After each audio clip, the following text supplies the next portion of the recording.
So we tuambie way forward straight. Wacha tu kwenda kombo hivi. No, that is the number one. What you're saying is the reality. But kuna wacha now, for example, let me give you something in ya ujui. Unaona ili tufike kwa Gachagua. Do you remember our CDF, the former CDF? Yeah, Ogora was died in a designed way. Leave alone the design. Are you aware that it was not Ogora who was supposed to die with that crash? Are you aware of that? Gachagua alisema kama sikusikia vibaya.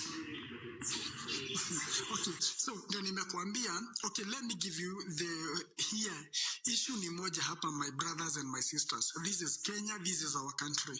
Once this country burns, no one is safe, nor our descendants safe. The far we are tuko vibaya. You wacha tu niwaambie tuko vibaya. And so the way forward, it is in the discussion that we should be having, we as the youth, or yani sisi kama wa Kenya, generally in Kenya, whether ni youth ama ni nani, the discussion is how do we salvage our country? And the way to salvage our country is one thing. We have to get away with the one William Samoei Ruto. Last time, when the Gen Zs were on the streets, they were on the right track. They were doing the right thing. In fact, just to let you know, walikuwa tu like nila walikuwa tu 9 wafike 10, but they messed up with a certain lie somewhere. Do you remember somebody stood in the name of William Ruto akasema unajua no, we are going to call the army, they are coming to the streets and whatever and everything. Do you remember that whatever hiyo kitu alipeana inaitangwa aje hiyo press alipeana akasema wanajeshi sasa wanakuja watakuwa kwa barabara wasaidiane na askari. Do you remember that? Yes. And you know, for the normal mwananchi and the Gen Zs and the whatever, you know, information was inadequate. These people did not know that this was a way ya kuuzia uoga. And so, when the Gen Zs saw the military, you know, the abnormalities, the brutality that is manifested to them through the police. And so, the imagination and their mentality was, sasa tumeongezwa wanajeshi, meaning we are dead. And you know, that's what made the Gen Zs to calm down. Wakaanza kuona ni kama wanajeshi wako hivyo. But for you guys... Ugoja, ni nini ilifanyika Githurai na military? Na military? The work, let me tell you, and you need to be smart. Tunaelewana? We can stage something in Githurai, we can stage something in Kahawa Barracks, we can stage something in Langata Barracks, we can stage something in Lanet, so that you know it is the military. And the whole aim we have, it is number one, the military wanatuua. I want to let you know today. Naulizanga, ni nini hao watu, kuna watu waliuliwa Githurai? Yes. No, how many of them wengi? But it was not the military. That's why you are confused. Those are the things that you don't know. You don't know the truth of things. I want to tell you people, the Kenyan military, it is called the disciplined forces. These are disciplined forces. That one should be understood by every one of you here. Yes. The military will not come out because there's an order from the president, go and shoot to kill. And then the military comes out and goes and kills. Tunaelewana? So it does not happen that way. And that's what you don't know, you people. Things don't work. With the military, the Kenyan Defense Forces is not the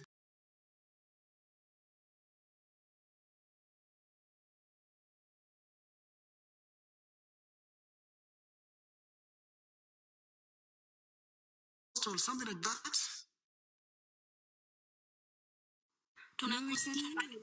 Yeah. If you want to tell the military, you guys keep tapping, please. If you want to tell the military to go and kill the public, you write a document and you sign that you've given an order to shoot and kill. So these are not policemen you'll tell, go and shoot and kill. And that's why when you saw the military, what happened, the military went to the streets. Nani aliona mwanajeshi mmoja akipiga wananchi au Gen Zs? Nani aliona amanye stream mwenye alikuwa out? Tulikuwa na wao. Tulikuwa nimepanda kwa hiyo gari yao juu. Kuna mtu alikusirapa ama kutusi? Hapana. That is how the military operates. And if the Gen Zs were wise enough, that was the best time to go to the parliament, to go to the state house, na hawa wanajeshi watakusindikiza mpaka state house. As long as you are unarmed, no military, hakuna military atakukuguza. Hakuna Kenya Defense Force atakuguza as long as you're not armed. And by extension, let me just be sincere with you.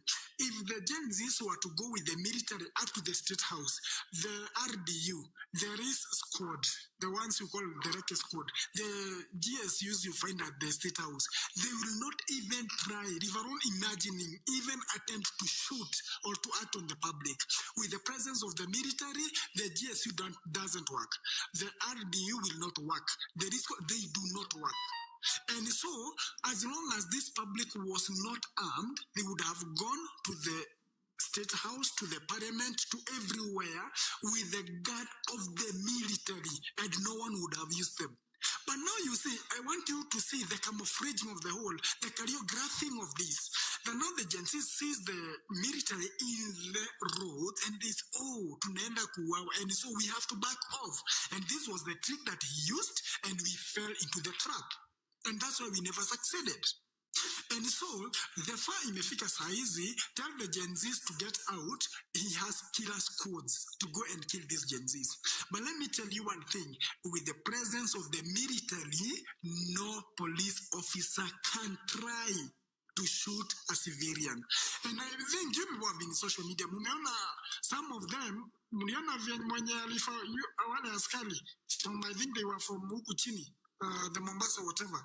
Muliona vile walifanywa na wanajeshi wakati walijaribu kuhandle the protesters.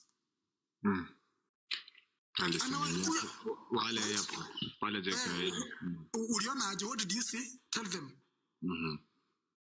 Those are the defense forces are no-nonsense people, and they never allow any police, the so-called SVUVs, the killer squads, they don't try to work wakati military kwa hapo. Military kuna constitution yake na military wanafuata vichenye wanapaswa kufanya. And so, wakati kuna presence ya military, it should not cause fear to any citizen, to any Gen Z, to anyone. The presence of the military should be, in fact, a safeguard, should give you more unapaswa kuwa na ujasiri zaidi. You should feel more safe when the military is there. And this far, that remains to be the only way out. This far, that remains the only option out. If you want to oust William Ruto, if you want to fight William Ruto, you don't need all those things. You don't need all these discussions here. You just need the military. And you know the military, what happens. And you know now the military, for example, I know Lanet Barracks, I know Rangata Barracks, wako nje, like, if, for example, you are 100,000 youths, or 1,000 Gen Zs, for example, just a stage at Lanet outside. Those, imagine, these people are so, it is a disciplined force such that they listen to you and they escort you to where you want to go. Now, I want you to imagine of this, 1 million Gen Zs or but they have their commander-in-chief, Try to explain to us, wataskiza nani? Sasa, very good. Now, listen to me, Bwana Dawak. Let me put it this one again if you never got it right. The commander, these are not the Kenya Defense Forces. The commander-in-chief is Sijini Kwambiaji. Yes, the commander-in-chief is the president. That is true. But as you say, we had Uhuru Kenyatta, we had Kibaki, we have this one. So how I want to, the military, let me tell you, the military operates under their own constitution, their own jurisdiction, their own rules, their own regulations. And so the fact that William Samoei Ruto is the commander-in-chief, for them to come out and kill civilians, he has to sign that yeye ndiye anaweka signature kwamba yeye ndiye waambia shoot to kill na ndiye amewapea order. Now, that's what he can never do. And that's why if you reasoned well, to last time wakati wanajeshi walikuwa kwa barabara, walisema by their mouth, tumeenda kusalimia. And true to their words, walikuwa wanasalimiana na the public. That's what happened. The story you have about Githurai, that's another story. That's another thing you're talking about. But for you to believe, or for the public to believe, unajua wanajeshi pia watatuua. We have to fix it like that, and we have to do it, that is the story it is, and that's the reality of it. So don't think because he is the commander in chief, he will tell the, nyinyi wanajeshi, and then muue because I'm the commander in chief. That story will never happen. That one never happens. That one never happens. The military will only come in place where need be. Na nimekuambia what to avoid with the military. Always ensure you are not armed. Never, you have your smartphone, you have your flag, ensure you are not armed. The military will secure you to where you want to go. And that's why the Kenya defense. The word is defense forces. They defend Kenya. They defend the country from both exterior and interior. So, whenever you see this military, I wish that the agencies and you push this information to every one of them, that no one ever should ever see a military ati mnaona gari ya wanajeshi alafu ndio mnakimbia tutaenda kuuawa na whatever. Na hiyo ndio structure ya kuwauzia uoga. And then once you buy that one, compare na what the brutality that is given to you by these askaris around here, then now you are dead. Then you have to back off. And once you back off, then wow, the agendas on the table must be, like they'll be executed. You like it or you don't like it. Right? Kama mtu akona swali ya ulize. Hapo unataka uniambia ama unaweza soma hiyo niko kwa screen kama kuna mtu anaweza kuisoma. Kuna shida. Hii nasema kwamba hii kitu nasema Friday kuna hiyo kuongeza term limit, ndio nilijaribu kusoma mahali nimeipata. Hiyo itafanyika Friday. Hiyo ni moja wapo ya yenye watakuwa na jadili on Friday. So kitu nilikuwa nasema sababu umeongea na hujatupatia solution poa vile, waja mwingine achukue mic na atuambie kidogo. Although kuna rumors ya Manu hata before ile siku anauliza niko na maswali kadhaa kwa Manu before hata tuende sana. Guys, don't forget to tap the screen, and I'll still talk about what you can see in America hapo. You can see 9th Parliament, 3rd session, the Senate wanazungumzia about term limit. Tajaribu kuiweka na njia nyingine nione kama itaweza, so that sisi wote tuisome and you understand what we are saying, that William Ruto ameamua kutupatia topic content. If we don't react, guys, itakuwa ni content tu, tutakuwa tunajipata hapa tu tunazungumza hata ile hapa itakuwa tu kama mzunguko merry go round ama vile that is it, the work. What is required here is now action. I'm really in contact, I really do agree with you. Now, what is required is na hizi story mnaona kama hizi story mnaona kama ni za jaba, but you guys don't know who is Ruto. Acha nyie mjue ni shetani na bagapi. You people don't do wale mtu mwenye hata hajali kuua na hata mkufe milioni, but this guy who doesn't care. So huyo ni ile mtu, hakuna negotiations, hakuna plan B ama hapana. We have to go through it. Tunaenda unataka aje sisi wote sasa tu stage manage nini demos pale kwa gate za ame ya Kahabara ya Gilgil ya wapi? No, we don't manage. Kwa barracks kunanga demos. Let me tell you, we just need to be there. Okay, I know, something you people don't understand. That what you are going through, the military, as much as the defense, whatever, like, these are also human beings. They can see what is going on. They also know what is ahead of them. Na nimewaambia, kama wewe unafikiria you are very much pressed, the people you see in the government, the so-called MCs of yours, the so-called CSs, these people are also pressed. Don't think that they're happy with this government as well. Let me tell you the truth. Some of them is only that they fear for their lives. Once they try to talk out, that is the end of them. Once they try to get out from, the so-called of Ituzake, whatever, like, ni kifo wanaambiliwa. So some of these people, they are not also happy with the government. Let me tell you with these defense forces, let me tell you with the depth. If you people knew what is happening now, you would know that what you are doing is the right thing. You would know now what is the Gen Z are doing is the right thing. You would know that majority of them, they are with the Gen Zs. They are for that. And I don't know why you people are not happy. Okay, kuna vitu hazijakuwa disclosed by the way. But if you ask the likes of CJ, if you ever get his, her forums and all these kind of things, people are not happy. Not only the public, even the government. Some of the members of the government are not happy. And I'm telling you, the army does not require a demonstration. No, the army is here to defend Kenya. It's about that. And as long as we are, kama ni kikundi, tusikubali kwenda kwa hawa askari, then they start killing people. No, let's agree. If you are moving, we have the Nakuru, whatever, the Nakuru region, for example. Lanet is just in Nakuru. Let us start our demonstration at Lanet.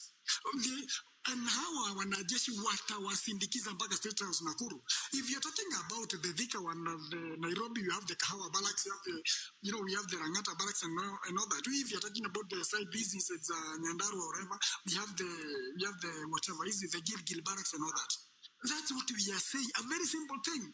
Na nimesha kuambia kama uko na wanajeshi kwa barabara, hakuna askari mwenye atakurushia tear gas, hakuna askari mwenye atakuuliza, hakuna askari mwenye atakurushia hiyo risasi. Unaweza tusaidia aje kama part of movement kwenda kupeleka kilio yetu kwa wanajeshi? Sisi wengine we are experts on social media, maybe tunaweza bapiga hashtag. Tunaweza guzisha hashtag hapo.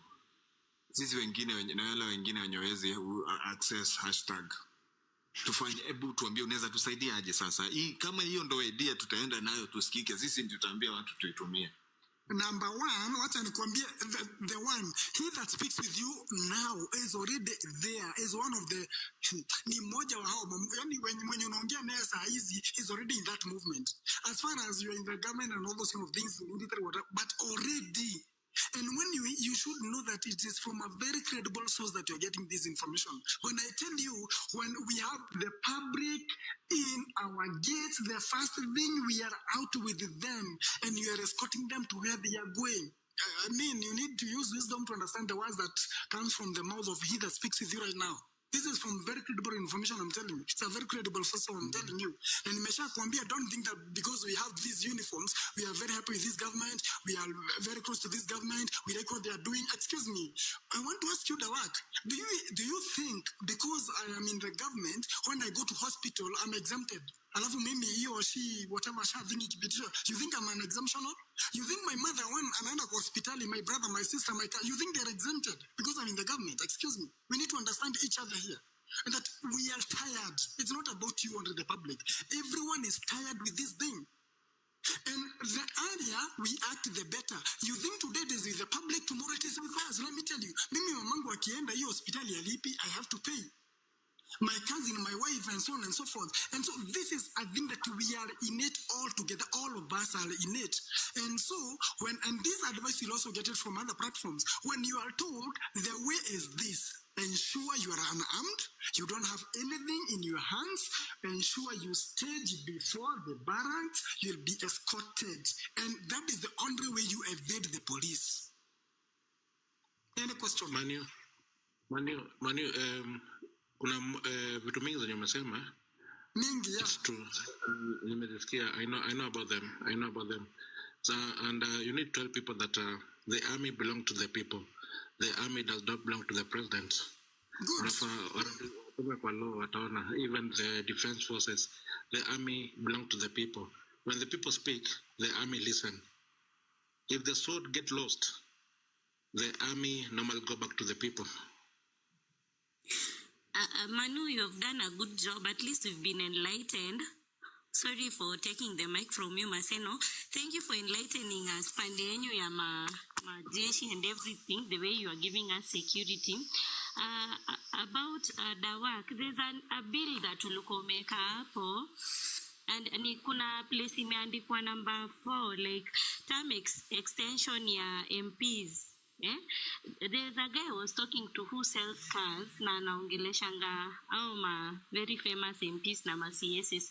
The guy aliniambia if they pitisha that thing on Friday, I'm telling you, sheria inaanza like they start wanaanza from year 1, like the 2 years that they've been in the government hazitahesabiwa because sheria inaendanga mbele. So wakitry unaona hapo mahali kuna red office of a member of parliament from 5 years to 7 years. Do you know watakuwa wamekaa kwa hizo maofisi 9 years? See the 5 years. Because the 2 itapotea, sheria upitishwa kuanzia mahali imepitishwa ndio inaanza kuhesabika. So I don't know guys what we do. I think it's a high time wametuzubaisha na stories za rigiji ndio Friday ifike because Monday ni holiday. Kesho ni Tuesday, watu watakuwa wamechoka, mkirudi job by the time muna create time ya kuweka placards na kuandika hizo posters, mtakuwa mmesahau. I think it's a high time. It's either we act very fast about this impunity bill that is in front of us here, that is going to give an extension of 7 years. I'm telling you, when hapa chini naona ni kama kuna mamonswa gava. I'm telling you, when you try putting sense into people's heads, nikawa sewa government wenye wako huku sijui wanaonaje, na tutateseka tu sisi wote. I'm telling you people, we should do something. Either we do fast posters because of this thing here, na mujue MPs hawatakataa kujiongezea term limits. They will just pass that bill. Na hapa chini kuna office of the president from 5 years to 7 years. Yes, ma'am. Mujue tu watajiongezea. Yeah. I remember last time I tulikuwa hapa hivi nilikwambia this thing of every day we wake up and we just go to the street without a plan. It's not good. We need to wake up, we need to focus, and we need to change the plan. Because hii plan here every day tunabeba mabango tunaenda kwa street. Ruto amezoea. Government imeshazoea. We need to come with a strategy. Hata yeye mwenyewe akiamka hivi anastuka. Hata yeye mwenyewe akiamka hivi, and that is the best thing. Hii tukisema tunangojea tufanye nini 2027, it's not going to work. 2027 hiyo kwanza kitu ya kwanza tafaa tusahau. 2027 hakuna election. Watu wengi wana ID.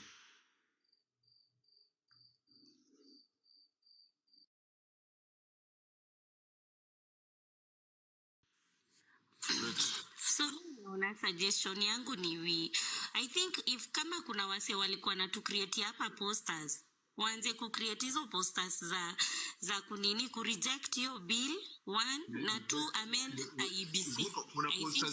Kuna posters ziko za amend NHIF reject SHA. That is 1. 2 kuna ya reconstitute IEBC. Pia that should be a movement. By the way, it sounds funny, lakini mnafahamu kumbuke nyi wote. By the way, 2022 I was a presiding officer, and I'm telling you, having been on the ground, there is the nini is the president of the IEBC nini alikuwa Chebukati by then. The same way muna valuing president, it's the same way sisi watu wa IEBC tulikuwa tuna value Chebukati, because he's the only one who can announce the president, and he's the only one maybe in case of an impeachment ama vitu kama hizo yeye. Ebu so many constitution watu ni kama walishasahau. Mbona watu wamedelay kutoka waingizwe mpaka sasa, mbona hawajari constitute IEBC? Because they know what this can do. It is Chebukati who announced this guy, and it is only another Chebukati at least who can do so, I don't know. Because hatuwezi kiwa mtoto hawezi shindanga kwa makoti. We should have a system, guys. Yo bill msisahau yo bill. Yo bill Friday imefika, wajiongezea, tuendelee kukaa nao wakituibia huku. Ndio hiyo Sabina Chege na hiyo horticulture bill yake hapo tushasahau, food inaenda kupanda. Guys, let's create another some posters. Let's just do something ziende viral. Yeah, thank you. Okay, good. Moses. Yes, I'm here. Mimi nataka mkiwa na Manu mtupatie idea nyinyi kama military, mtupe idea tunaanza wapi? Mimi nachangia vile Manu amesema. Manu amwachambulia vizuri kinagaubaga kabisa. We are the one to protect you. Na hakuna vile polisi atatupia tear gas, hakuna vile polisi atawapiga risasi kama tunaona na macho.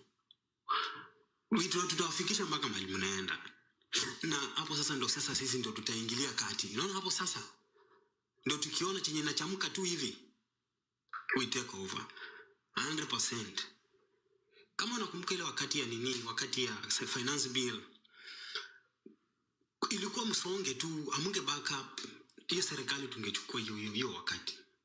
We are in pain kuona vile watoto wa raia wanauliwa na sisi tuko tu. Sisi tunafurahia ama tumenyamaza, because hakuna vile to take powers in our hands just like that. We're waiting for orders in a signy way. And Ruto cannot do that. Manu explain vizuri. So, na tunataka action by the way. Hata tukisema tupitie wapi ama tuende tunataka action. Mustep forward. We're gonna follow behind. Aki 100%. Tuko sisi tumejitolea vitu mingi. Kukufa ni siku moja. So hata tukiongea huku sana sisi atuongeangi, tunafanyanga vitendo. Hiyo ndio kitu mnafahamu kama tukijua. Na ikifikia ni Kenya mahali imefika, tutatenda. So kama mnaamua demonstration wakati gani, tuko nyuma yenu kabisa. Tuko nyuma yenu 100%. Tutamwaga damu yetu juu yenu 100%. We are ready for that. We cannot let it go. We promise you.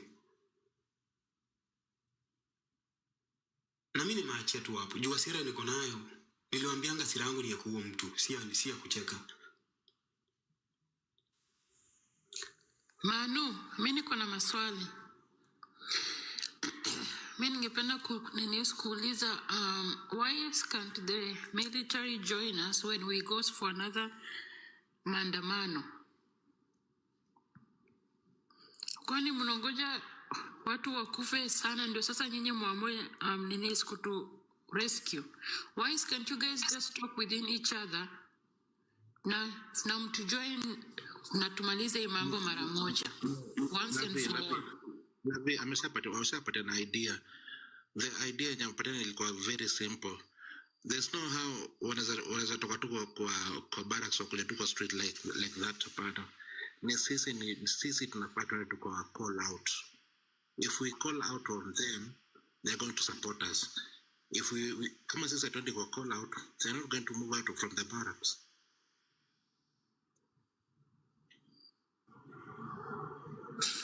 Kumbuka siku yenye walikujanga huko the June 25th waliua watu wangapi huko Githurai? No. Lavi, military they don't kill. Ini kaba bilipigwa. Ini kaba bilipigwa. Mimi nimelelewa Gilgil. Nimelelewa kwa kambi ya jeshi. Military they don't kill. Ile kwa ni cover up. They don't kill, no. Sasa nani ndo aliua hawa watu wote mpaka hata stima ilipigwa katika hiyo siku? Polisi. Mbona mko na nini hapo? Mko na reke squad.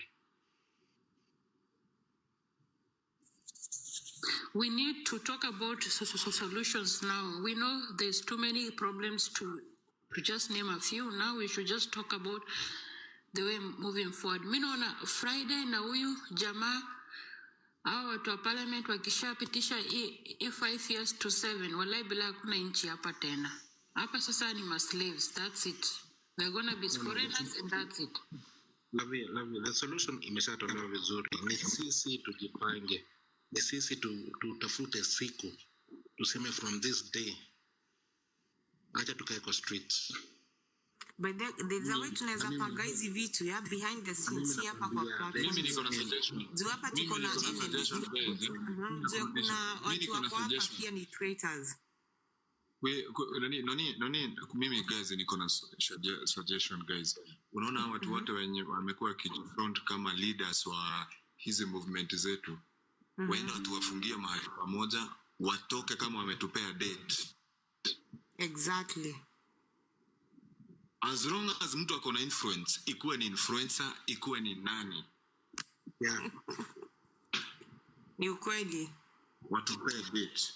That is hiyo kitu yenye tunataka kila mtu aanze kudemand kwa influencer wote. Watupea date.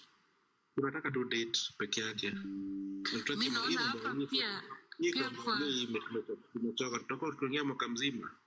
Kwani kila siku but we are wasting so much time, yeah? Na energy. Tunaongea no solution. 2 years down the line we tumekuwa tukiongea. Nothing is changing. Can I ask a question? Watu wenye wako shags, please, skip injecting huko ushago. Watu wengi wako huko mpaka hata na wajui Ruto ameshauza nchi. Shags huko sana huko ushago. Mtu ushago na watu wenye kwa Nairobi, watu wenye karibu na Nairobi. Na issue sasa kwenye tuko na hii. Na big cities, sio Nairobi peke yake. Big cities, kana about the solutions that we've spoken about, because I don't want this life to end thinking that tunaongea tuna solutions. Tumeongelea solutions mingi sana. Mingi. No, this is The big five. Yes. The big five. Good evening. Oh, good morning. Welcome. Thank you. Anyway, nimetoka job nimekimbia nikihope ni wakute hapa hivi. Juu hii kitu ya Senate mimi naona hii kitu kwa Friday tumeisha. Now to make solutions mob, I'm wondering what can we apply that will stop, stall, or something. Hii nini bill isipite Friday. I hope you guys had a great day. Good idea. God help us. Nini out of all those things, Nairobi ndio roho. Can I suggest something? Nairobi ndio roho. For Friday 8 a.m. The 9 a.m. No, Nairobi ndio roho ya town zote. If Nairobi is going to work, ujue hata kwingine kwa itatii. Exactly. Nairobi, Mombasa na Nakuru. Those are the main. Nairobi tu ukiona watu wametoka tu Nairobi, ujue Mombasa watu watatoka. Nakuru watu watatoka. Na watafanya to the same thing. When? So tunataka sasa the ring leaders sahi waambiwe like this is what we need. Tutaki story nyingine, tutaki mambo ya wanaenda kwa ground watambia tu wana hii plan ya kungojea IBC. We don't need the IBC. Sahi we need everybody may government. Guys, can I speak kindly? Auntie Mama, what are you saying?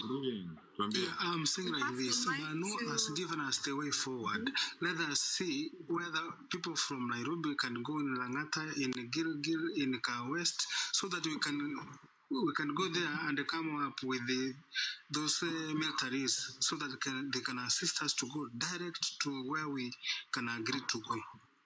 Period. There's no any comment about that. Let us be serious before Friday.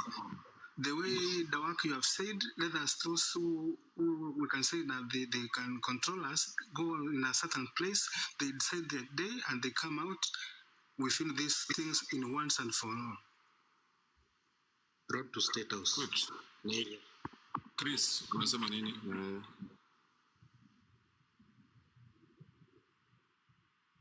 Chris? Before we end, I just want to announce the fact that kama unaingia kwa hiyo Telegram group ya Dawak, tafadhali there's a Telegram link hapo kwa profile ya Dawak, click join, alafu uingia hapo. That is where you're planning things, that is where we're trying to do something. Okay, before you end, can I say something please? Hata siendi sahi. Nataka Chris Mulu aingia. Ndo tunaanza bado mapema. We still got time. Okay, thank you. Bado mapema. Usingi Dawak. Yes. Mulwa, are you here?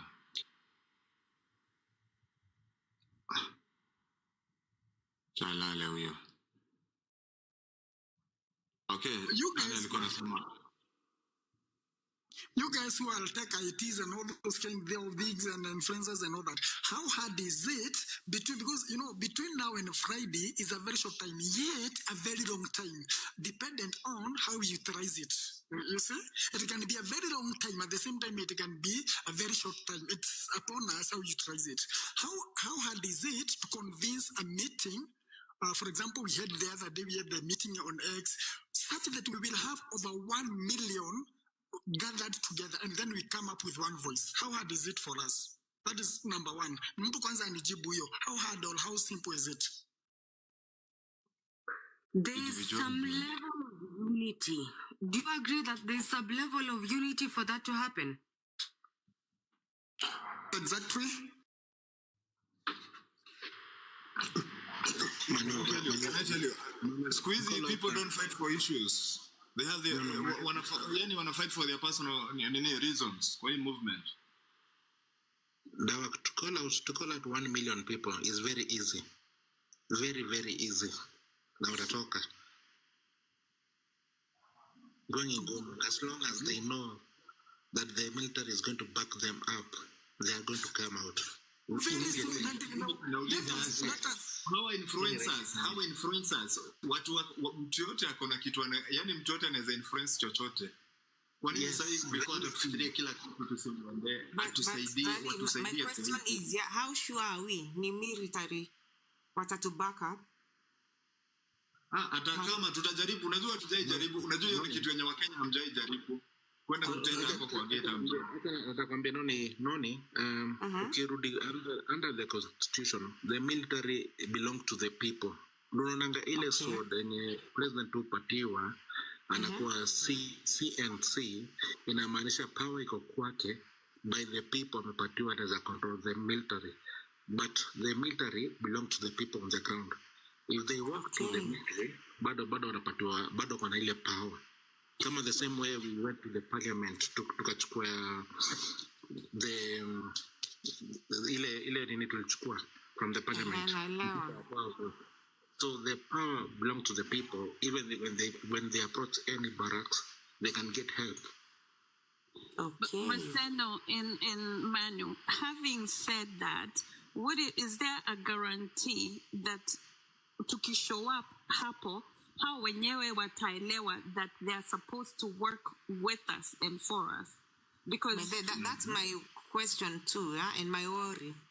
Because maybe it's only 2 people that are here from there. It doesn't mean that when we show up, that the whole military we know they are for us or what. Yeah, they might do the opposite. That's my worry. How many Kenyans? How many civilians? Because there's a lot of ideas we can talk, but I want to let you in on what happens on the ground. There's no something of Legal council ebu kuja nimekuona kama utusaidie kitu hapa. Endelea hapo. Don't inject. I'm really confused. Like I just want to mention the fact. Sorry. Continue. Yeah, I'm just saying there's something that the people that have been on the ground know for a fact. It might sound harsh, but it's the truth. The first people we will meet, because we never have timing on these things that we keep saying 20 splits, we never have timing. So people come at different times. Ile kwa raha zao.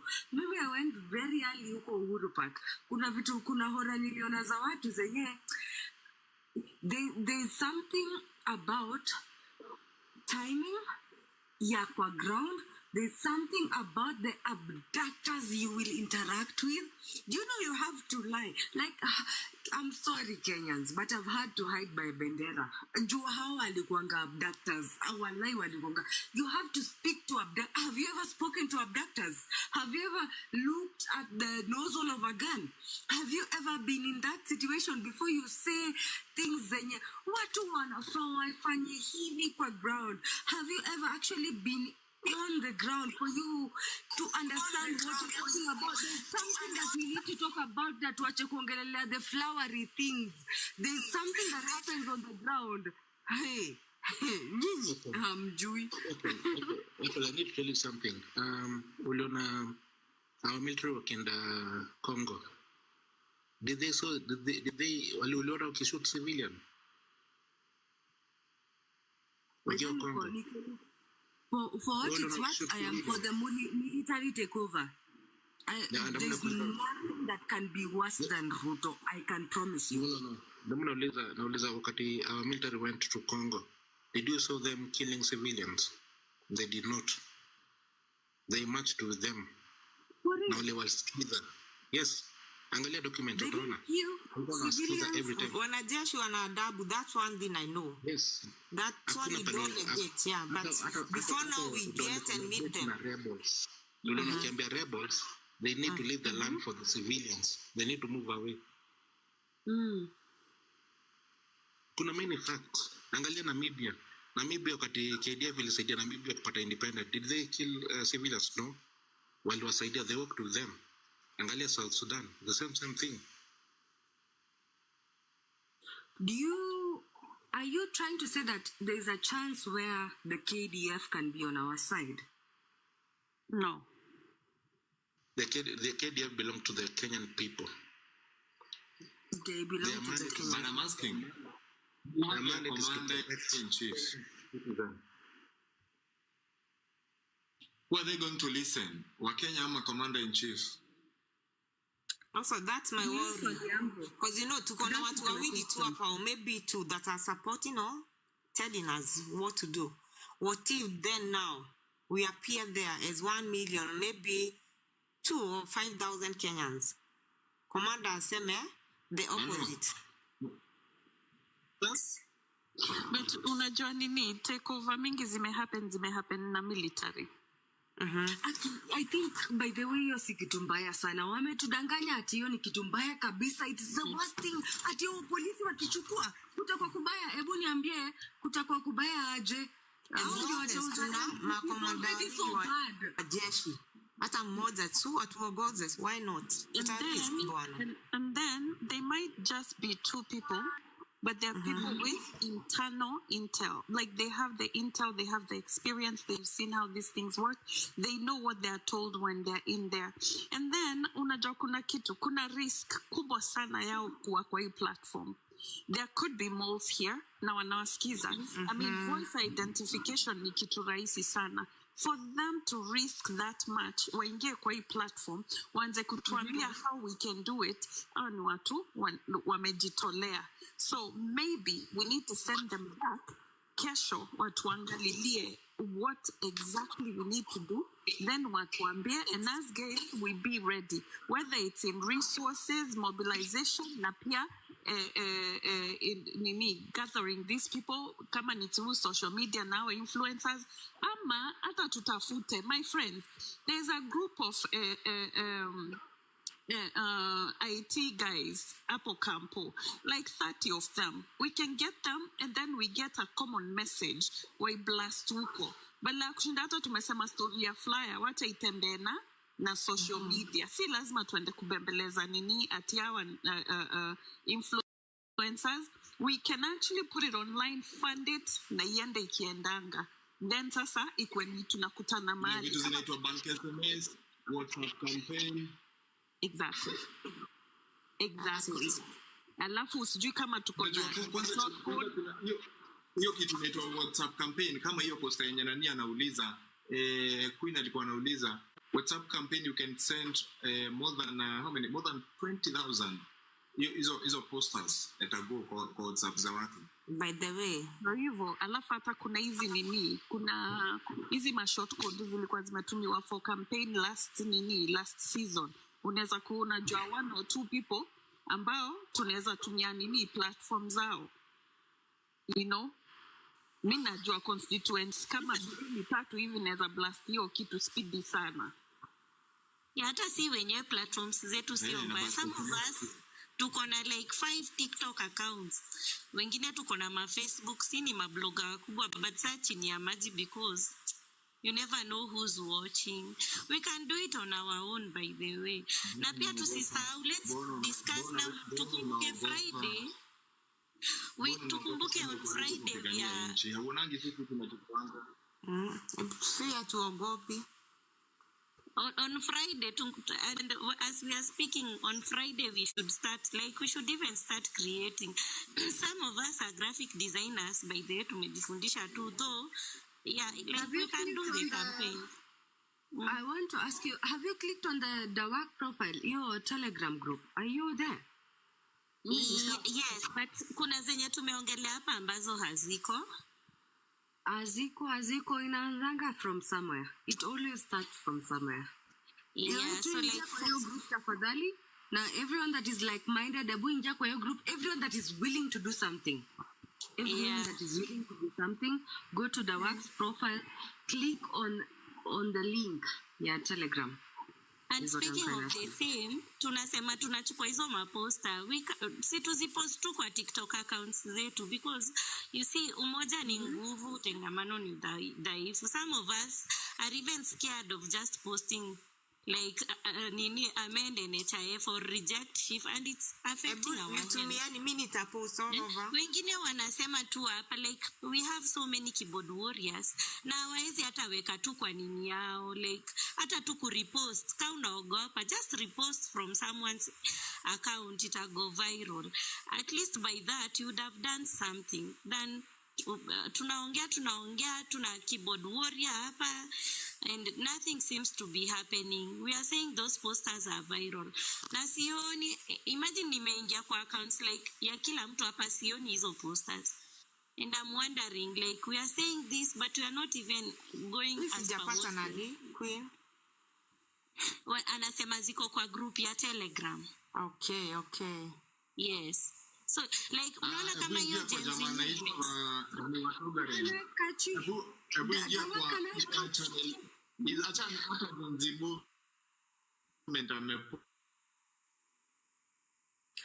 Can I catch you up? So there's this thing. Voice of Togaren. Kila mtu ende alipost hiyo nini yake. Hiyo nini Ahmed inject NHIF inject Shifu.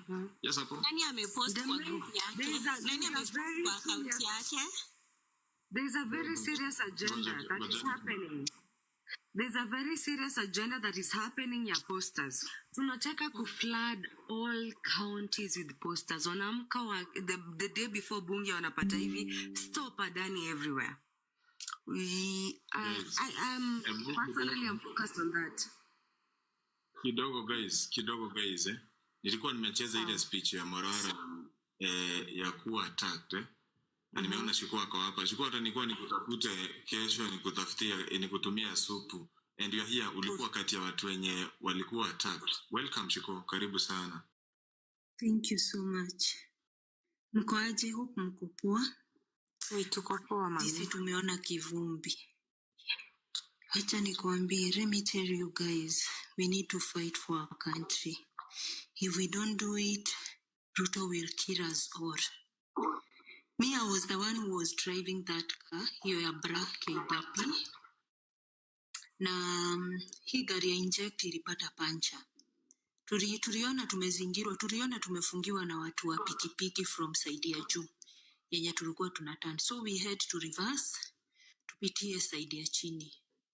So vile tulipitia side ya chini, we didn't know that ile njia tunapitia ni dead end. But Morara managed to escape. Lakini hii gari ya inject ikapata pancha. So me I was ahead of hii gari ya inject. Mumeona kuna Prado ilikuwa inatupiga na rungu. That Prado started throwing rungus to my side ya driver. So walikuwa wanarusha rungu na wanarusha hizo visu za Wamasai. So me I'm still traumatized. So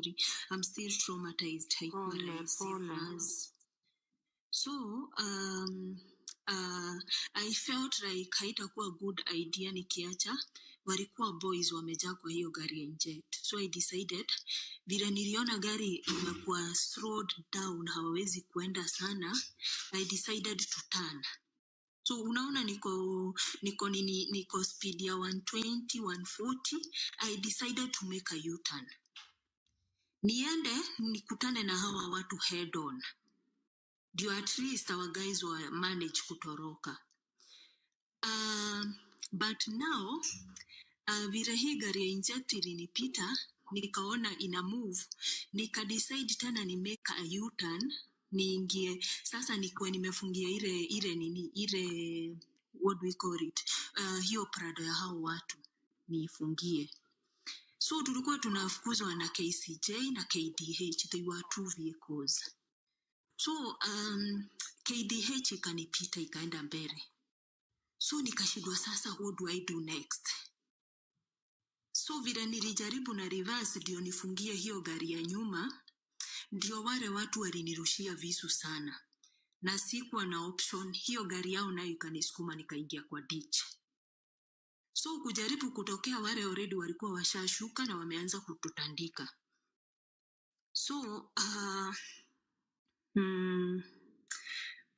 wale walikuwa kwa gari ya inject, the guys I told them run. So they managed to stop the car, wakatoroka wakaingia kwa msitu. And now wenye walikuwa kwa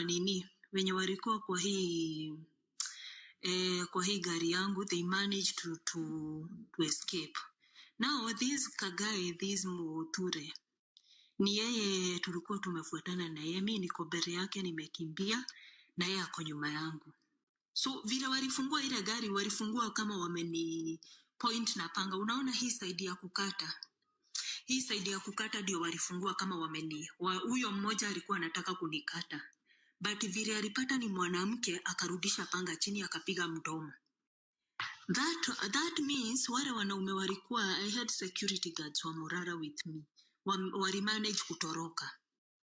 Tukabaki na huyu kijana junior alikuwa next to me. So vile tulitoka, tunakimbia mbio tumeingia kwa msitu, these guys followed us. And they started beating this cowboy. Junior alikuwa nyuma yangu. But then I realized that mimi hawanichapi sana. So when I realized, I guess Wamasai who are, okay, those men, because hawako wa Wamasai walikuwa Kalenjins. They don't beat up women. It's not easy. So I realized mimi walikuwa wananichapa viboko za mgongo, but it's not as serious as huyu kijana anachapwa na fimbo na anachapwa na viboko. So I decided to this boy aligongwa fimbo ya kichwa hapo penye amekatwa. One guy alimpata akampiga fimbo ya kichwa. The guy alianguka. So I decided now I cannot run anymore. I need to go back. So I slowed down and nikaanza kurudi. Nikamwambia, please don't kill us, spare us. We just want a better Kenya. And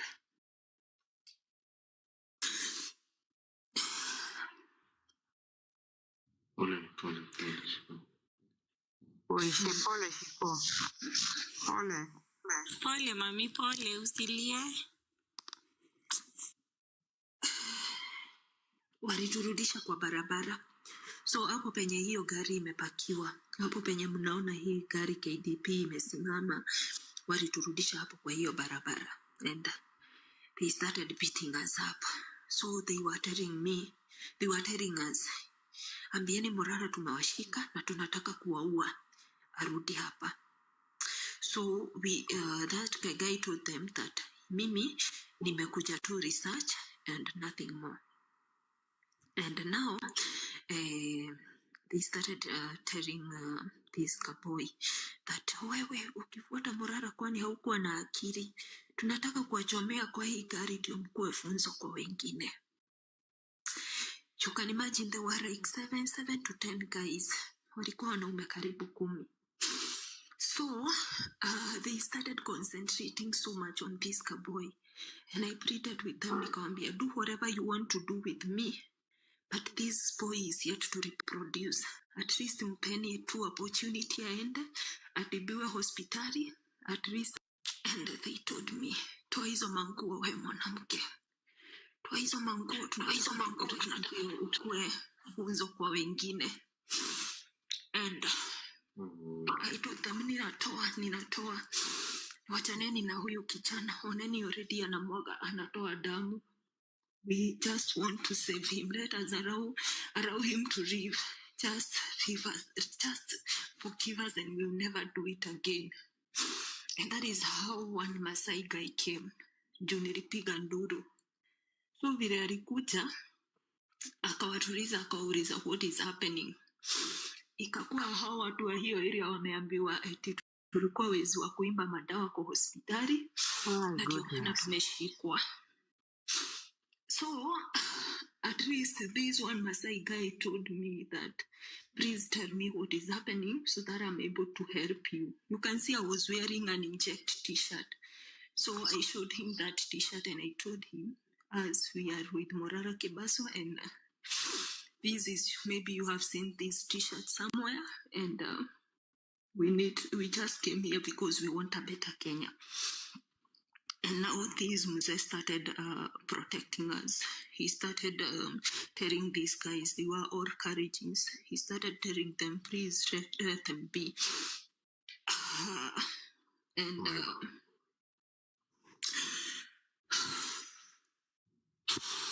he never stopped. Wakatuambia, ingieni kwa hii gari. Tunataka tuwachomea hapa muishe. So we accepted. Na vile tuli accept, tukaingia kwa gari. That cowboy collapsed. Vile ali collapsed, Okay, alikuwa ashaanza kuniambia mama yangu akipiga simu, hii ndio namba yake, usishike. Tell Morara to come for me. And my burial, he should be the one to bury me. And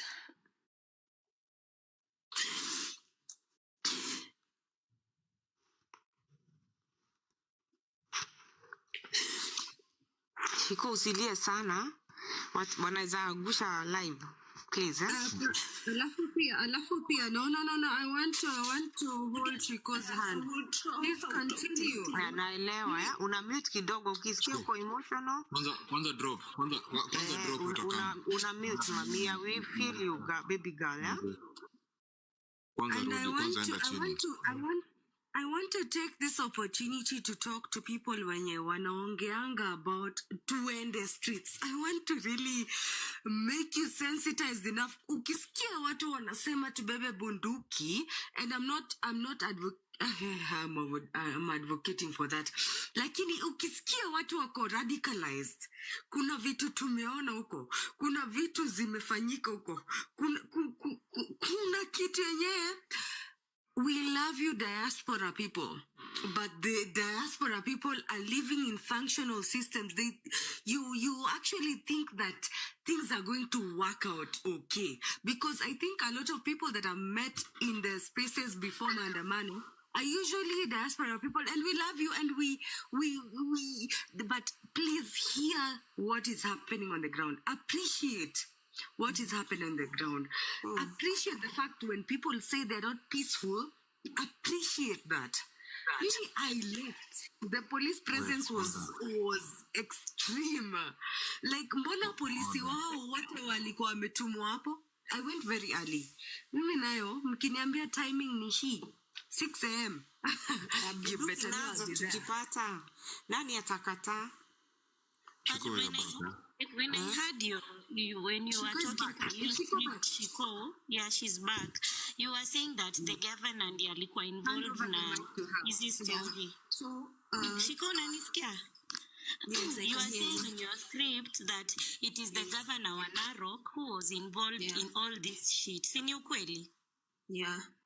So these men, when they were beating us up, they were telling us, munatutoa kwa sherehe ya governor. Kaeni hapa mgoje governor afike. That time washatunyang'anya simu zetu. Gojeni governor afike. Munawezaje kututoa kwa sherehe?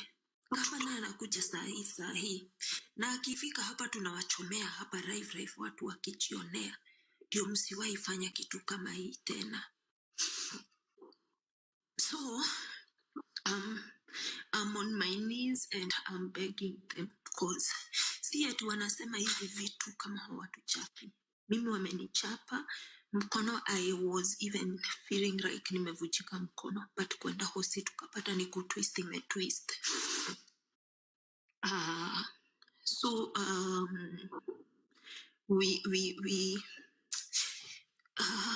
so mimi nilisimama kwa barabara nikawambia tafadhali msiniue. Watu wakipita pale nawaambia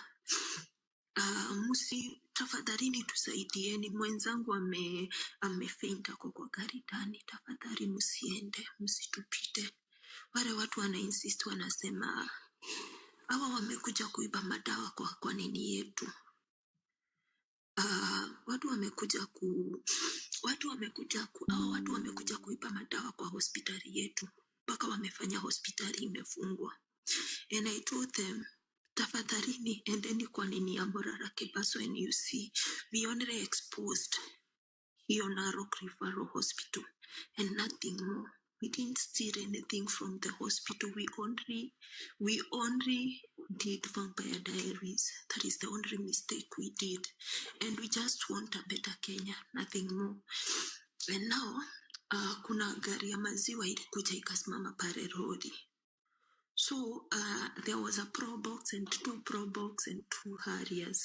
So, vile hao watu waliona watu wameanza kuongezeka, they drove away. There was a call which was made to them.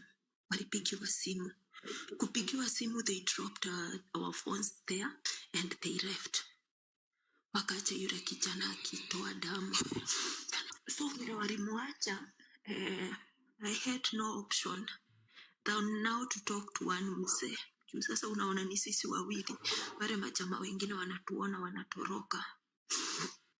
So I had no option than to talk to one mzee. Nikamwambia tafadhali, wacha nikuachie funguo za hii gari, wecha tafuta tractor. I will call my guys to come back here. Wacha nikimbishe huyu hospitali because we managed to tukamtoa viatu akaamuka. You know, it was raining and he was bleeding, so I guess he collapsed because of the shock.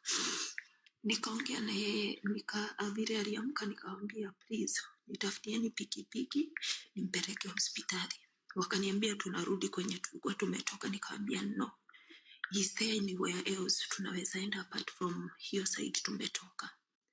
Wakaniambia lakini it's like 45 minutes away. And I told the guy it's okay, we'll pay you, just take us. And that is how I took him to the hospital. So Morara'S started coming back because he had to go to the police station achukua maaskari ndio warudi. So sisi tukitoka hosi tukapata yeye asharudi na hao majamaa wengine wetu wamerudi na wametoa gari kwa ditch. So that is what happened, and haijakuwa rahisi. We are still traumatized, but we thank God. Mimi, I got to a point where I had given up and I saw death. Yani umaifika to a point unaona death, umechapwa, umefura everywhere. Nilikuwa nimefura everywhere. Uliona hiyo kitu ya bunduki inakangaje? Waambie vile hiyo kitu ya bunduki ikikuwa pointed on you inakangaje. Ulikuwa unadhani utaiona hiyo kitu in your lifetime? Hao watu walichomoa. Okay, ile place tulikuwa tumeenda, that is where vita between Maasais and Kalenjins start. So pale ukipiga duru, watu wenye wanatokanga na bunduki. So wale wazee wenye walirudi wakakuja hapo, wote walikuwa na bunduki. Hawa nao wako na bunduki zao. So it was not an easy experience for us, but with God, none of us died. They were there to kill us. So me, what I would like to beg you Kenyans, let us put our differences aside and fight for a better Kenya. Saizi kuna nini nimekutumia nani? Kuna document nimekutumia generali. Not generali, Dawak. See that document. These people are planning to bring a motion in parliament ya nani Ruto akaena in 7 years. By the time 7 years zinaisha, Wakenya tutakuwa wapi jamaneni? Before hata turudi huko kwa William Ruto kidogo. You know, because wewe na generali juu hata nimeona generali ameingia. You guys, wacheni tu appreciate na tuambie manze, nyinyi ndio heroes wa hii movement. Manze, msiweko na mtu ati chini. Philip, how are you? Ebu na wewe utuambie how Narok ilikuwa namna gani before shikwa kunywa maji kidogo. Don't worry about hizo vitu zenye unasikia. We are here and you're here guys to support you. Bro, asa kwanza ni check. Kidogo Dawak. Yes, man. Nasikia kuna chai yangu bwana. Hey. Wapi? Nasikia mnanifungulia chai kwa nani? Kwa jenzi. Yeah. Let's focus with what we have with Dawak Media. Focus. We are talking about the story ya extension ya term limit. Bungoja kidogo, we are talking about the people that have actually been on that ground. Now generally niko na kesi na hiyo nilikupigia mara 1 million, lakini we are focusing on the things that happen on the ground. Tuna need ku sensitize watu wenye wanasemanga twende streets wajue Kenya inafanyikanga kwa hiyo streets. Generally waambie na ukushika simu zangu na hiyo kesi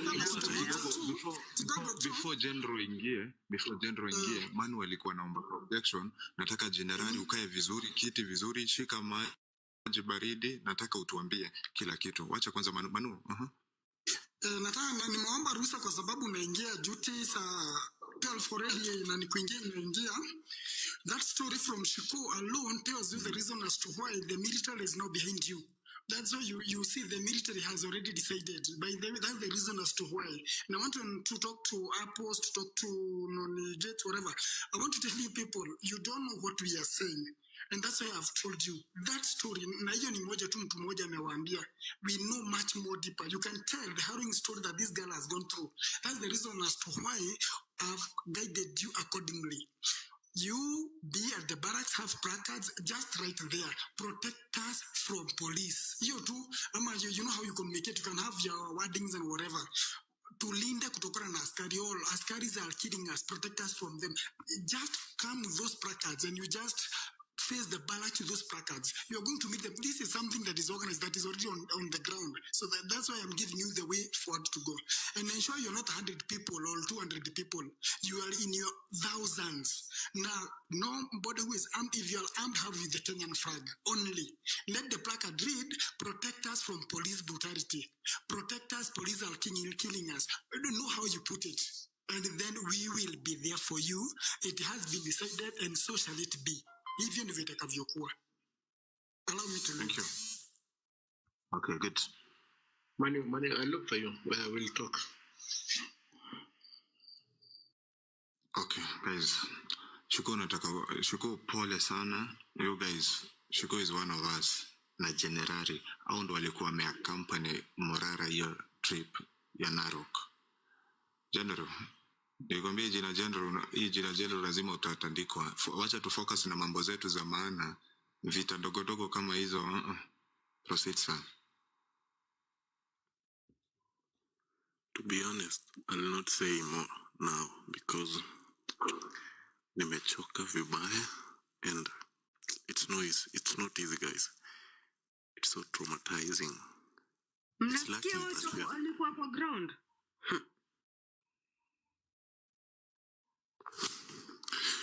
It's for real for me. Niongea ama ninyamaze? Ni wewe tunasikiza. Niwe tunasikiza na hebu ongea kabisa. Guys, mimi, it's by God's grace that mnaona shiko wako hapa. Ni tu because of God mnaniona niko hapa. It's by God's grace sisi tuko. On Saturday, that was our last day. Mngetusikia sauti. All that you could be doing right now is commenting RIP, RIP, RIP. Guys, it was hell. Gisikia nimwambia it was hell on earth.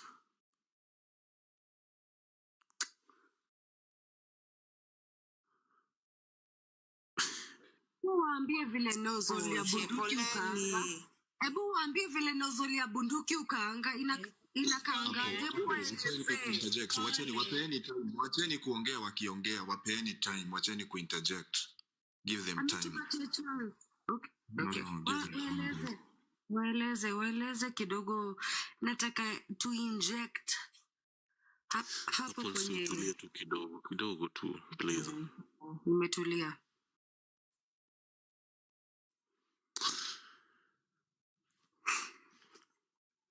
Kwa hiyo group yetu wenye walienda huko wote, to be honest, wengine wanaka strong but they are not.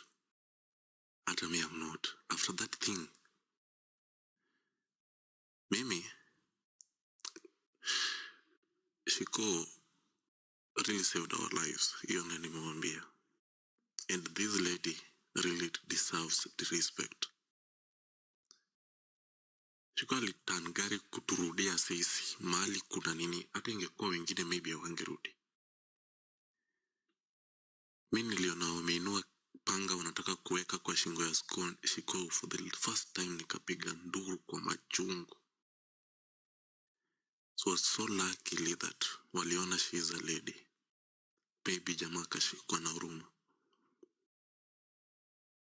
But kitu tuliona, mwaifika mahali, yani mnaepa lakini mnasema nasonga hapa mbele lakini kitu itafanyika, let it happen.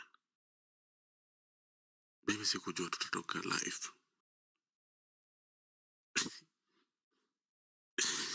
And it really pains me.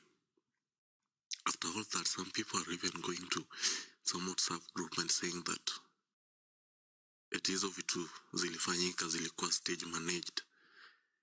How can you stage manage kitu kama hiyo? Ni kama nataka kuwao.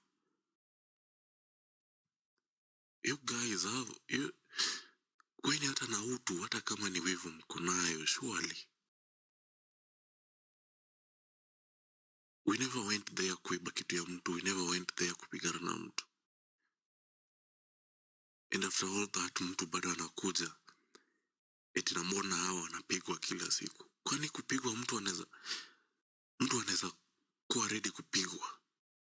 And haikuwa vita ya mkono.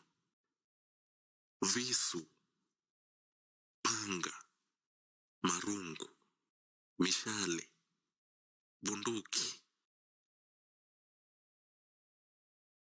kwa msitu. Pale hata tungewawa, maybe mwili zetu wengine wetu hata mngepata mwili.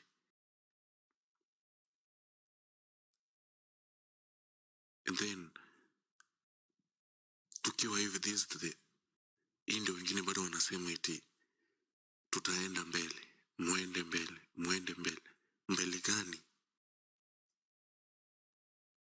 And to be honest, Ruto is not our biggest enemy.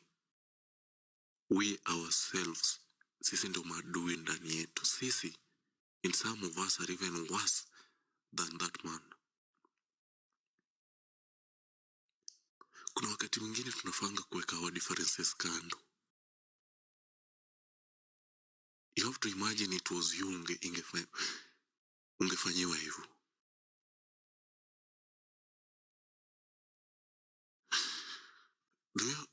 Do you guys, yani like, tunaweza wapigia kwa story, lakini yani hata huwezi eleza fully, because right now, yani akili hadi bado haifanyi.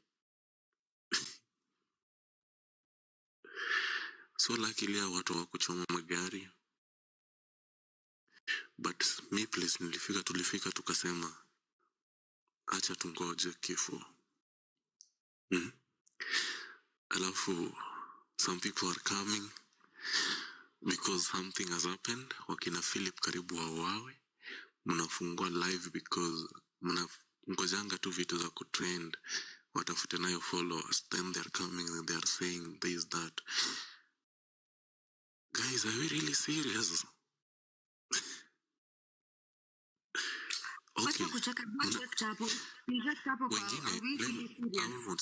Just a minute. Just give me a minute, please.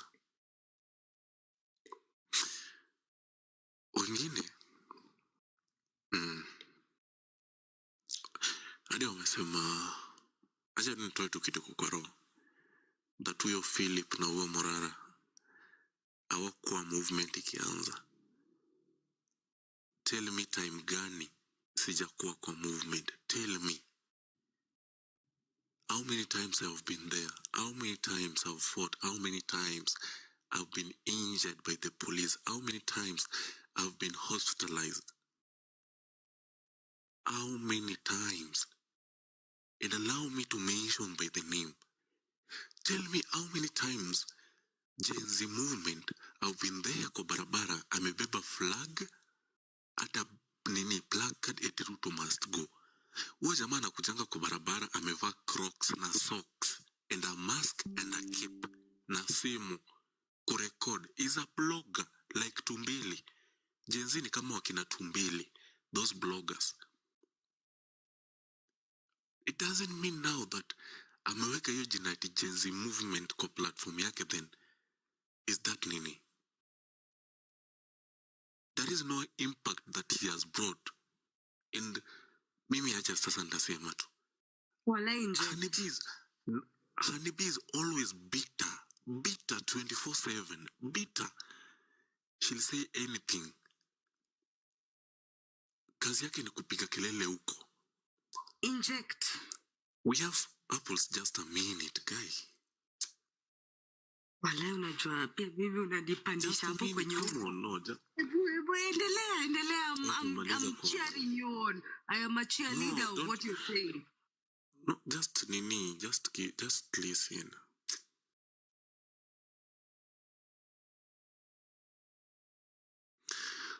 B is always bitter.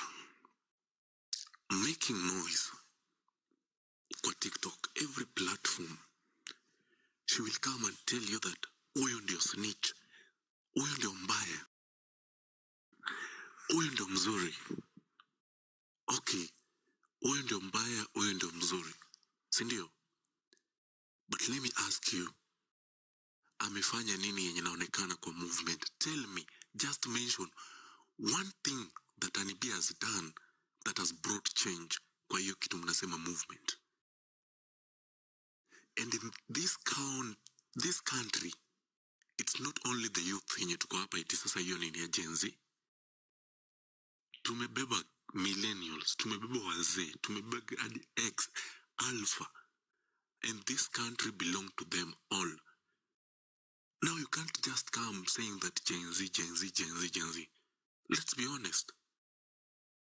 Hii mambo ya kupiga kelele online and doing nothing, that's the reason why sometimes nakujanga huko na kasirika. For example, the fact that day mlikuwa mnasema sijui mafimafi movement. Because I know it's something people are not going to do. So, kuna vitu zingine lazima tukubaliane nayo. Hatutakubali. We have Mbanya kiwanga kwa live. Mbanya nakuja nasema hivi. Utasikia Mbanya amesema, nchi yetu inaenda tu hivyo. Morara amekuja kuleta distraction. Tumefocus kwake. Tumesahau sijui 7 years. Watoto wetu wakiwa kwa barabara. Me the first time nilijua Mbanya ni the time hiyo time ya enda Russia. Watoto wetu sijui wanafanya nini. Yesterday was Sunday. Where was he? Tell me. Alikuwa kwa live ya Villager na yeye the first time ameenda kwa Mashujaa Day kwa gari yake. That haikuwa maandamano. Sasa I don't think that wenye walikuwa wametokelezea jana now they were doing a big thing. No. It was a Mashujaa Day celebration being done every day. Mniambie hiyo kwenda kwa Mashujaa ilikuwa inaendaje kusaidia Ruto kutoka kwa kiti? Mniambie. How? Ingetusaidia aje? Ati wanakuja kutulilia ati wamepigwa tear gas. Tear gas mlienda kwa raha zenu hizo za Uhuru Park ndio. It was not bad. It's a good thing, yes. We are celebrating our heroes. But remember, even those people who are alive. Mimi sio kujigamba. And ukichukulia ni kama kujigamba sema. But me, I know I'm a hero. I've done my part. Even if I'm not done my better best. But I've tried. Nimejaribu. Right now nikikufa. Hata jana ningekufa. Aingetulia tu eti nini. Hata ni maybe citizen ningeonyesha some of the things that I've done in the past. I have even been called to an interview because eti what next vitu tunapanga kwa maandamano. Then you people are always jealous. Ndio walifungua chai yangu. And before Anibi comes and tell you, I'm going to tell you something maybe she's going to tell you next. I am a human being. Human being wanapitia challenges. And Anibi nimemjua last year. Tukaongeanga kitu kama mara mbili, but tulikosana tukajuana this year. Last year was one of the worst time of my life. I was going through depression. I was homeless. Na Anibi alikujanga kujua hizo vitu nikiwa kwa live fulani. I was homeless. I didn't have a job. By that time. Okay, I'm jobless right now. I was jobless. I was homeless. I was going through depression. and walikuja wakajua. Let them record Mashauzi, don't worry. Because atasema, so acha niwaambie mapema, akiongeza chumvi zake achaongeze. I didn't have anywhere to go to. And then I was in a certain life. Peter Kioi knows the story very well. King Rosso was to help, but it never happened with some reasons. I don't want to talk about it, sai. So atakuja awambie mnajua Philip nini. Let her talk. Let her talk. And it's really, yani, ikitu inauma. Mniambie, sawa, wacha nimuulize. By the way, Philip, mwanaume ni kung'eng'ana na dunia. So hata nilikuwa nataka kuingia nituulize Philip. No, I'm just saying, just because she will say those were last year, atakuja kuzisema. So before ziseme, namsemea. That's the reason wasikiange eti nimejua Philip for so long. Those are the reasons. When I was called to an interview, Dawak, kwa nini? K24. I think that's the station. Anibi hadi aliniblock because nilikuwa nimesema naenda K24. Alisema, Philip, kama unaenda K24 hiyo interview, tupe namba ya mamako, tupe namba ya watu wa kwenu. Ukiwawa huko, tuambie. She was bitter because hakuitwa yeye. Wait. And she has done nothing. She felt alikuwa bitter. Eti enda tu uko wawe, enda tu uko ukufe. Then Gen Z, hadi anakuja eti, bwana wewe tunaenda na wewe. Eti sasa Anibia anasema, for me to go there, then Gen Z movement levies have to give me company. Eti anipe company ndio tuende. So mniambie, sasa tukienda na yeye what could have, angesaidia nini? Si angesema tu eti maybe yeye pia alikuwa anatamani kwenda huko. Mimi waseme anything. But remember, that day, 30th, mwezi wa 6, after the big maandamano ilifanyika the 25th. That day, I, Philip Generali, managed, I'm going even to pin the video, yenye ilifanyika that time, managed to lead a group of young youth of this country to Jivanji Gardens after tumekatazwa kuingia Uhuru Park. And I managed to lead those group yote kwenda kudonate blood at Kenyatta Hospital. Wenye walikuwa wanajua, I managed. Mniambie ni gani wao wamefanya. I managed to lead people to Kenyatta Hospital.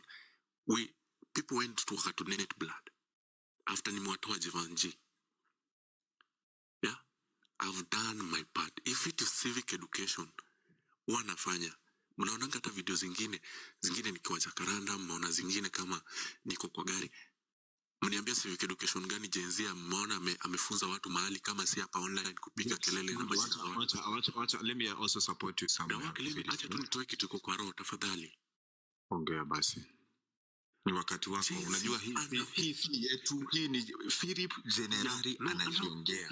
Nasikia tu mahali kutoa nini. I just want to speak it out. Gen Z wanasema sahi ni ati leaderless, partyless, sijui tribeless. Ati Morara anakuja kupoteza watu. Mbona venye tu party ilikuja akaprint shirts kuuza? Mbona aliuza shirts?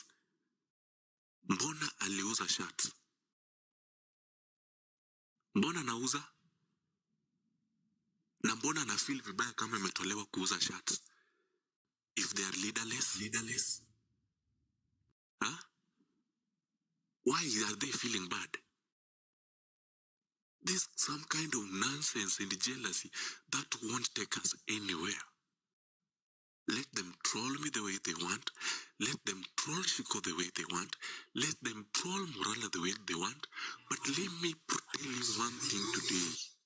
No matter what you're going to tell me, no matter what you're going to do to me, unless they shoot me dead, I'll keep on fighting. I was born a fighter, and I'll do it. Unless you shoot me dead. That's the only time nitajua mmenimaliza. But kelele yote mnapiga, nitawashangaza. Acha niwaambie, I'll keep on doing. Just feel bad. But me, as long as what I'm doing is right, I'll continue doing it until my last breath. And on that day, 30th, we made an oath. Now what to Jivanji. And they really walifuata after me what I was saying. Na tukakubaliana ni kufight until the end. Mimi Jenzi nimemjua date 7 mwezi wa 8. Akindafuta eti mambo ya 8. That was the time nilijua Jenzi. And if that took man of the times nimemmeet hata azifiki 10, azifiki 6. So let them do. And let me tell you one thing.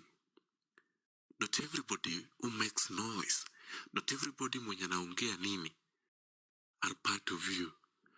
You never know.